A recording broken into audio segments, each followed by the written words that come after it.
नमस्कार दोस्तों, आज इस वीडियो के अंदर एक इंपॉर्टेंट बात प्रॉपर्टीज के मुद्दों के रिगार्डिंग मैं आपको बताने के लिए आया हूं।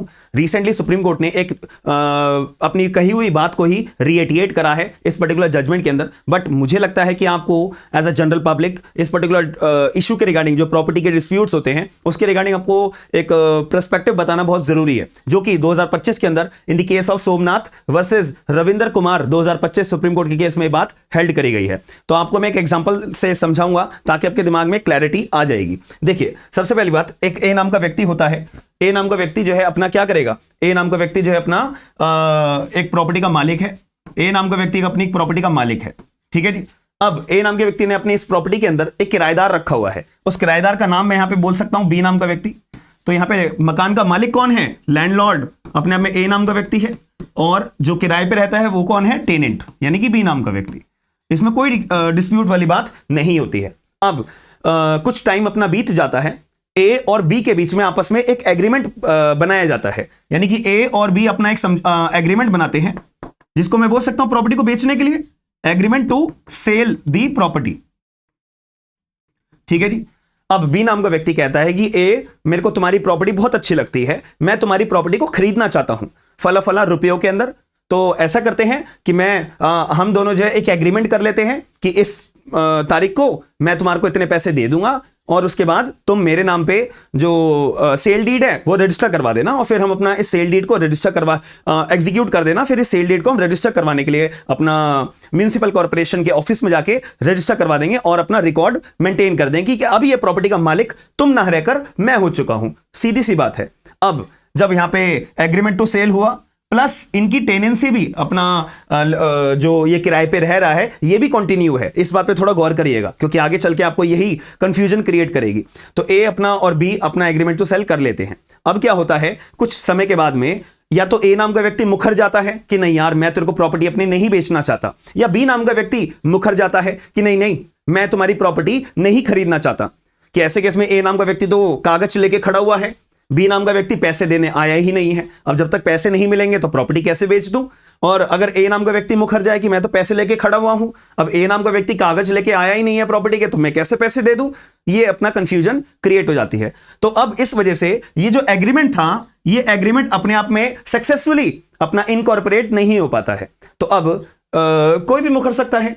अब मान लेते हैं ए नाम का व्यक्ति मुखर गया, ए नाम का व्यक्ति मुखर गया कि नहीं नहीं मैं अपनी प्रॉपर्टी नहीं बेचूंगा। अब बी के पास क्या अधिकार है, आप मुझे बताइए कमेंट बॉक्स के अंदर। वीडियो को पॉज करके as an advocate, as a lawyer, as a law student या एज अ जनरल पब्लिक आपके दिमाग में क्या बात आएगी कि आप अगर बी नाम के व्यक्ति के सिचुएशन में होंगे तो आपके पास क्या अधिकार होंगे? पहली बात, यहां पे बी नाम का व्यक्ति का तो बस एग्रीमेंट तो सेल है। तो यहां पे कोर्ट में क्वेश्चन रेज हुआ, यहां पे क्वेश्चन रेज हुआ जब मामला कोर्ट में गया था, क्वेश्चन ये रेज हुआ कि क्या एग्रीमेंट अपने आप में कर लेना, क्या ये कोई अधिकार हो जाता है कि इस प्रॉपर्टी पे मेरा कुछ अधिकार यहां पे ओनरशिप का या कोई इंटरेस्ट या कोई मेरा चार्ज इस प्रॉपर्टी में क्रिएट हो जाता है? कोर्ट में क्वेश्चन ये आया कि अगर agreement to sell of the immovable property अगर बनाया जाता है, क्या इसमें कोई ओनरशिप का राइट आ जाता है, या इसमें कोई इंटरेस्ट क्रिएट हो जाता है प्रॉपर्टी में, या एग्रीमेंट करने से केवल क्या यहां पे प्रॉपर्टी में कोई चार्ज क्रिएट हो जाएगा? ये तीन बातें सामने आई। तो इस बात का जवाब सुप्रीम कोर्ट ऑफ इंडिया ने पहले भी बहुत सारे जजमेंट में एक ही बात बोली है, और अब भी यही बात बोली है कि केवल agreement to sell the property कर देना अपने आप में कोई ओनरशिप क्रिएट नहीं करता, कोई इंटरेस्ट क्रिएट नहीं करता इमूवेबल प्रॉपर्टी के ऊपर, और कोई चार्ज क्रिएट नहीं करता है। यानी बी नाम का व्यक्ति यह क्लेम नहीं कर सकता कि जज साहब देखो ए नाम के व्यक्ति ने मेरे साथ एग्रीमेंट करा था, अब इस प्रॉपर्टी का तो मेरे ऊपर ओनरशिप का राइट आ चुका है। जज साहब अगर ओनरशिप का राइट नहीं आया लेकिन इंटरेस्ट तो क्रिएट हो चुका है, जज साहब इंटरेस्ट क्रिएट नहीं हुआ तो चार्ज तो क्रिएट हो गया है। नहीं, यहां पे सुप्रीम कोर्ट ऑफ इंडिया ने इस बात को क्लैरिफाई कर एक बात को करा। अब दूसरा पॉइंट यहां पे आ जाता है। अब बी ने बदले में क्या करा कि भैया देख ए नाम के व्यक्ति तूने मेरे साथ एग्रीमेंट नहीं करा, चल ठीक है मैं तेरा जो ये रेंट है मैं रेंट नहीं देऊंगा, मैं तेरा रेंट नहीं देऊंगा। तो अब इस बात को लेके ए नाम का व्यक्ति अपना गुस्सा होगा या नहीं होगा कि यार मेरी प्रॉपर्टी मैंने तुझे किराए पे दे रखी है और तू मेरे को बदले में रेंट नहीं दे रहा है, तो इसमें मेरा नुकसान हो रहा है, यानी ए नाम के व्यक्ति का नुकसान हो रहा है। अब प्रॉपरली ए नाम का व्यक्ति का क्या अधिकार है? मैं पहले ए और बी के दोनों के अधिकारों के बारे में बात करूंगा। अब ए नाम का व्यक्ति क्या करेगा? सीधी सी बात है, यहां पे ए नाम का व्यक्ति जाएगा रेंट कंट्रोलर के पास। एक रेंट कंट्रोलर अपनी अथॉरिटी होती है as per the rent act. हर एक स्टेट के अपने अपने रेंट एक्ट होते हैं। आप अगर राजस्थान जाओगे तो रेंट कंट्रोल एक्ट होता है। आप, ये हरियाणा का मुद्दा है, ठीक है। तो आप अगर हरियाणा में जाओगे तो हरियाणा का urban east company east act होता है, रेंट एक्ट होता है। तो वहां पे जाओगे तो रेंट कंट्रोलर होता है। तो रेंट कंट्रोलर एक तरह से आप ये समझ लीजिए हेड होता है, जो अपने ये मुद्दे होते हैं, रेंट के मुद्दे होते हैं, उनको सुनने के लिए। तो सबसे पहला फोरम, हम सीधा कोर्ट में नहीं जा सकते हैं, कोर्ट हमारा केस को रिजेक्ट कर देगा। वो बोलेगा कि जो प्रॉपर हमने फोरम आपके कानून के तहत बना हुआ है, तो पहले आप वहां जाइए। तो रेंट कंट्रोलर के पास ए नाम का व्यक्ति गया और अपने सारी बातें बताई कि मैंने अपनी प्रॉपर्टी रेंट पे बी नाम के व्यक्ति को दे रखी है और बी नाम का व्यक्ति मुझे रेंट पे नहीं कर रहा है, इसीलिए मैं अपना घर खाली करवाना चाहता हूं कि बी नाम के व्यक्ति को आप बाहर निकालने का मुझे ऑर्डर पास करिए। तो रेंट कंट्रोलर ने सारी बातों को सुनते हुए सही बात मानी एंड यहां पे एविक्शन का ऑर्डर पास कर दिया। एविक्शन का ऑर्डर का मतलब यह होता है कि अब बी नाम के व्यक्ति के पास कोई अधिकार नहीं है अपना एक ही प्रॉपर्टी में अपना किराएदार के तौर पे रहने के लिए। अब टेनेंट नहीं रहे हो आप, ठीक है जी। यहां पे बात समझ में आ जाती है, ठीक है। अब जब इससे एग्रीव्ड होके बी नाम का व्यक्ति कहां जाएगा? बी नाम का व्यक्ति गया Punjab and Haryana high court के अंदर। अब Punjab and Haryana high court के सामने जब मामला आया तो Punjab and Haryana high court ने क्या बोला कि ठीक है, जो रेंट कंट्रोलर ने ऑर्डर पास करा है ना एविक्शन का, हम इसको क्या करते हैं, सेट असाइड करते हैं कि रेंट कंट्रोलर आप ऐसा ऑर्डर पास नहीं कर सकते, ठीक है जी, कानूनों के तहत। अब इस बात से एग्रीव्ड होके ए नाम का व्यक्ति कहां गया? Supreme court. सुप्रीम कोर्ट गए हो तो केस का नाम क्या है? सोमनाथ वर्सेस रविंदर कुमार। अब सुप्रीम कोर्ट के सामने ये सारे मुद्दे सामने आए कि क्या एग्रीमेंट टू सेल अगर बनाया जाता है दो पार्टीज के बीच में किसी इमूवेबल प्रॉपर्टी के रिगार्डिंग, तो क्या वो अपने आप में कोई ओनरशिप का राइट क्रिएट करता है? नहीं करता। इंटरेस्ट क्रिएट करता है? नहीं करता। और या फिर अपने आप में कोई चार्ज क्रिएट करता है? नहीं करता। एक बात तो क्लैरिफाई होगी। दूसरी बात, अब मैं थोड़ा सा बी के अधिकारों के बारे में बात करता हूं। सुप्रीम कोर्ट के अंदर केस जा चुका है, वो एक अलग मैटर है। अब बी क्या करेगा इतनी देर में? जैसे कि ए नाम के व्यक्ति ने agreement to sell the property अपना परफॉर्म नहीं करा है, तो बी का क्या अधिकार है? क्या बी नाम का व्यक्ति स्पेसिफिक परफॉर्मेंस अपना कोर्ट में जाके क्लेम कर सकता है? बिल्कुल कर सकता है। तो बी नाम का व्यक्ति अपना चला गया कोर्ट में।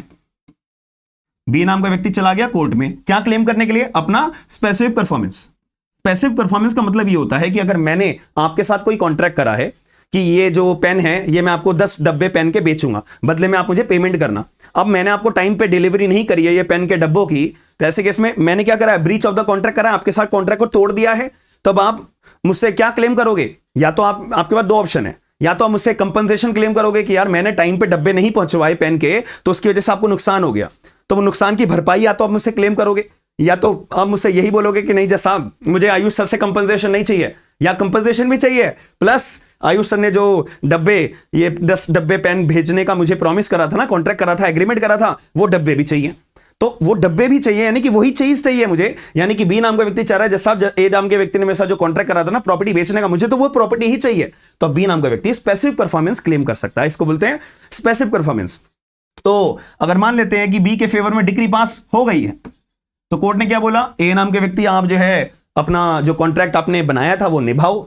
ए नाम के व्यक्ति ने तब भी नहीं निभाया, यानी कि जो डिक्री अपनी ए के खिलाफ जो पास करी गई है, डिक्री का पालन ए नाम के व्यक्ति ने अपना नहीं करा है। तो इसके बाद क्या होता है? इसके बाद वही कंपनसेशन यहां पे ग्रांट करा जा सकता है। बट यहां पे सुप्रीम कोर्ट ऑफ इंडिया के अंदर जब केस डला हुआ है, एक और ये क्वेश्चन आया।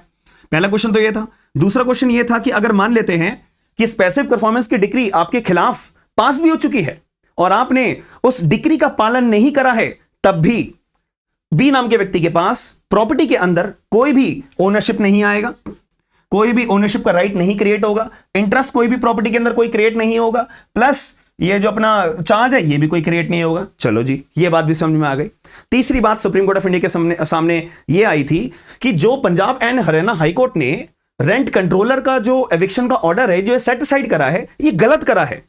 सेट असाइड का जो ऑर्डर है जो Punjab and Haryana high court ने सेट असाइड करा है, ये गलत करा है। यहां पे Punjab and Haryana high court ने सेट असाइड का ऑर्डर किस ग्राउंड्स पे अपना करा था, मैं आपको थोड़े ग्राउंड्स भी बता देता हूं। ग्राउंड ये था, सीधी सी बात है, Punjab and Haryana high court ने ये माना कि भाई जब एग्रीमेंट बन गया है प्रॉपर्टी को खरीदने या बेचने का, तो जिस टाइम एग्रीमेंट बना तो यार उस टाइम पे तो बी नाम का व्यक्ति टेनेंट माना ही नहीं जाएगा, और जब टेनेंट माना ही नहीं जाएगा तो अपने आप में एविक्शन का ऑर्डर कैसे ग्रांट हो जाएगा। तो ये बात को धारणा बनाते हुए Punjab and Haryana high court ने बी के खिलाफ जो एविक्शन ऑर्डर रेंट कंट्रोलर ने पास करा था उसको सेट असाइड कर दिया। अब इस बात से एग्रीड हो कि ए नाम का व्यक्ति सुप्रीम कोर्ट भागा। तो तीसरा ये इशू क्रिएट हुआ कि यार एक बार बताओ, एग्रीमेंट टू सेल जब बन जाता है तो उसका मतलब ये होता है कि जो मेरे बीच में ए और बी के बीच में जो रिश्ता है लैंडलॉर्ड और टेनेंट का, वो खत्म हो गया। तो सुप्रीम कोर्ट ने इसके रिगार्डिंग भी अपना एक क्लैरिफिकेशन दिया, जी नहीं, कि ए नाम का व्यक्ति अपना लैंडलॉर्ड का लैंडलॉर्ड बना रहेगा, टेनेंट का टेनेंट बी नाम का व्यक्ति बना रहेगा और ए नाम का व्यक्ति लैंडलॉर्ड बना रहेगा। इनका एग्रीमेंट टू सेल हुआ है, क्या इसको एग्जीक्यूट करा गया है? नहीं। क्या सेल डीड बनाई गई है? नहीं। क्या सेल डीड एग्जीक्यूट करी गई है? नहीं। क्या सेल डीड रजिस्टर करी गई है? नहीं। तो ऐसे केस में जो एग्रीमेंट टू सेल है, इससे ना तो कोई ओनरशिप राइट क्रिएट होता, ना इंटरेस्ट, ना चार्ज, प्लस जो रिश्ता ए नाम का व्यक्ति पहले था, जो रिश्ता बी नाम का व्यक्ति का पहले क्या था लैंडलॉर्ड और टेनेंट का, वो वैसे ही बरकरार रहेगा। यानी कि जो रेंट कंट्रोलर ने एविक्शन ऑर्डर पास करा था बी को बाहर निकालने के लिए, वो बिल्कुल वैलिड रहेगा। बात खत्म हो जाती है। तो सुप्रीम कोर्ट ने तीसरी बात यही बोली कि जो पंजाब एंड हरियाणा हाईकोर्ट ने सेटिसाइड करा है वो गलत करा है। तो पंजाब एंड हरियाणा हाईकोर्ट के जजमेंट को ओवर रूल्ड कर दिया और ये बोला कि जो रेंट कंट्रोलर ने ऑर्डर पास करा था वो सही ऑर्डर था और एविक्शन का ऑर्डर बरकरार रहेगा। और इसी वजह से बी नाम के व्यक्ति को घर से बाहर निकाला गया और ऊपर से जो बी ने अपना पैसे नहीं दिए थे रेंट के, वो हर्जाने के तौर पे वो अपना रिकवर करने का ऑर्डर पास कर दिया। और जो भी अमाउंट था 5,000 रुपए, अमाउंट बताना इज नॉट, मतलब ये कोई मुद्दे की बात नहीं है। मुद्दे की बात थी ये चीजें समझने की। अब हर किसी के केस में किसी का 5,000 रुपए रेंट हो सकता है, किसी का 10 हो सकता है केस में, तो वो मैटर नहीं करता। इस केस में 5,000 रुपए का रेंट था कि बी नाम का व्यक्ति हर महीने 5,000 रुपए ए को देगा और इस घर में रहेगा। बात खत्म हो जाती है। तो आई होप आपको ये चीजें मैंने एक क्लैरिटी से आपको समझाई है। देखो एक एग्जांपल हमने कहां से स्टार्ट करा था, ए नाम के व्यक्ति से और बी नाम के व्यक्ति से, पूरा का पूरा केस हमने समझ लिया। ये 3 मेजर इश्यूज थे। वो agreement to sell is not constitute the right of ownership और द राइट ऑफ चार्ज और the right of interest over the movable property, and ये मैंने आपको क्लियर रूप से समझा दिया है। तो आई होप, मुझे लगता है कि आप लोगों को ये पूरे का पूरा केस समझ में इजी रूप से आ गया होगा। कितने लोगों को समझ में आया एक बार चैट बॉक्स के अंदर बताइएगा, और कितने लोगों ने पूरी वीडियो देख के बात को समझा है एक बार कमेंट बॉक्स के अंदर बताइएगा, और आपका क्या पॉइंट ऑफ व्यू है मुझे एक बार जरूर बताइएगा। प्लस एक चीज के बात जो है मैंने नहीं बताई जानबूझ के, ये चीज मैं आपके ऊपर छोड़ता हूं, कौन कौन से सेक्शंस हमारे पर्टिकुलर ये केस के अंदर गवर्नड होते हैं। ये आप में से अगर कोई वकील होगा या लॉ स्टूडेंट हो गए, जुडिशियरी एस्पिरेंट होंगे या जनरल पब्लिक भी होंगी, तो वो मेरे को जो पार्ट के हिसाब से सेक्शन वाइज आप चीजें बता सकते हो, बहुत बढ़िया रहेगा। तो मैं भी आप लोगों से कुछ सीख पाऊंगा।